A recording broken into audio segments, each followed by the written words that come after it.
think we're honing in, maybe getting closer and closer to a definition of mindfulness. But I think it was in your book, Mindfulness for Dummies, you had a wonderful definition of it. I think it was something to do with it being like a love of life in the present moment. Um, can you, flesh Yeah. out maybe how you think about what mindfulness is?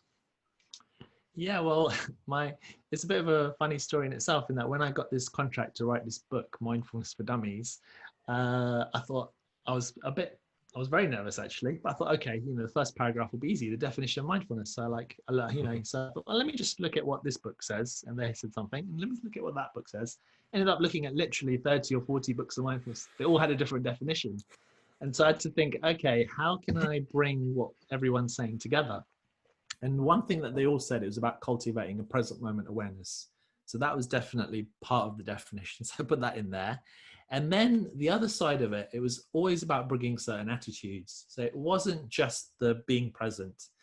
Quite often people would refer to the fact, like, you could be like a sniper or a murderer or something. You could be very mindful as you're about to do an unkind act. And that doesn't feel, you wouldn't say, oh, that was a very mindful murder. You wouldn't say that was something that doesn't feel right about that. So it needed to have this, and in a sense, and we could talk about this, it was taken out from all sorts of different traditions, but quite often from Buddhist traditions, mindfulness. And mindfulness was part of a whole realm of moral values that also need to be adhered to, not just being present. And kindness and compassion is an important one. So I kind of looked at what are the key values that or attitudes that need to be brought together with it. And it was kindness, curiosity, acceptance. And then what I also added in, because quite often in mindfulness they leave it out, is that sense of being the transcendent self or the observer self. So going beyond the thoughts and emotions. But I think what you referred to in my book is, I also call it mindfulness. I like to call it kindfulness or heartfulness. And that's because in Eastern traditions, the word for mind and heart, or the thoughts and emotions, they kind of go together.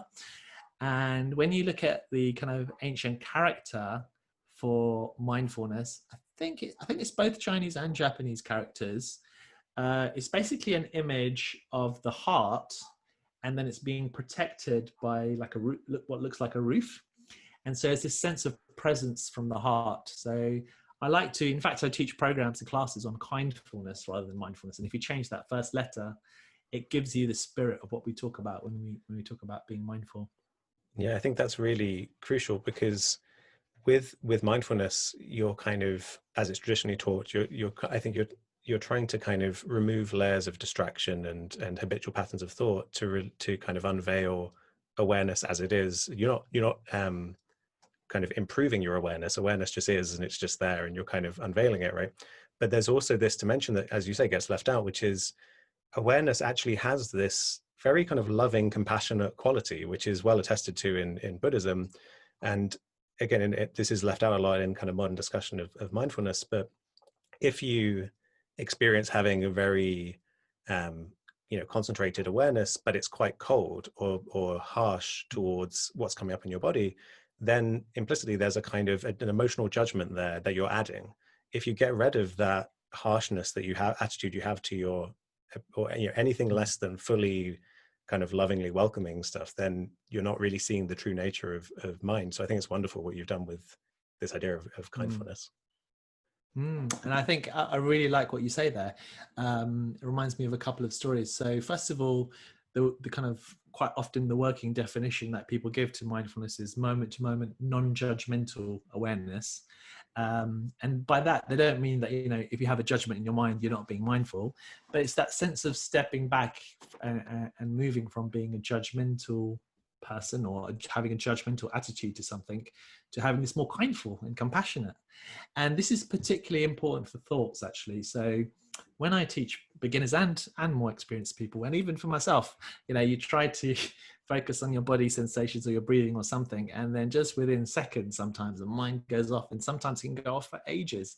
And you're hoping to do this 20 or 30-minute meditation where you hope to feel a bit calmer and present, and you find yourself that actually, no, that didn't work at all.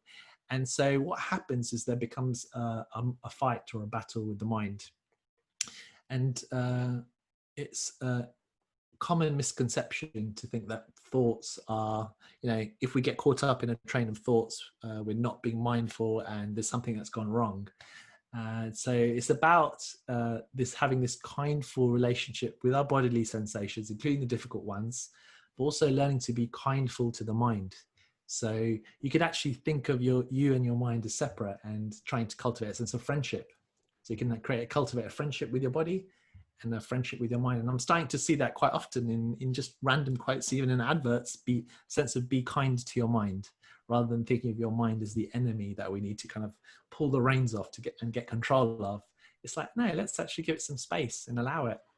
And one of the most interesting things I find, and I enjoy doing in mindfulness, is when I tell students, okay, they're trying to focus on their breathing or their body or something like that. And then I say, okay, let your thoughts go as wild as you want. Just observe it and just let your mind think whatever it wants to.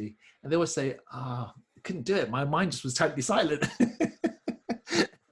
So they don't realize it's very paradoxical and counterintuitive the way the mind works. And giving it freedom helps to make it calm. Whereas when we try to pull the reins in on our mind, it tends to keep hopping off from thought to thought to thought.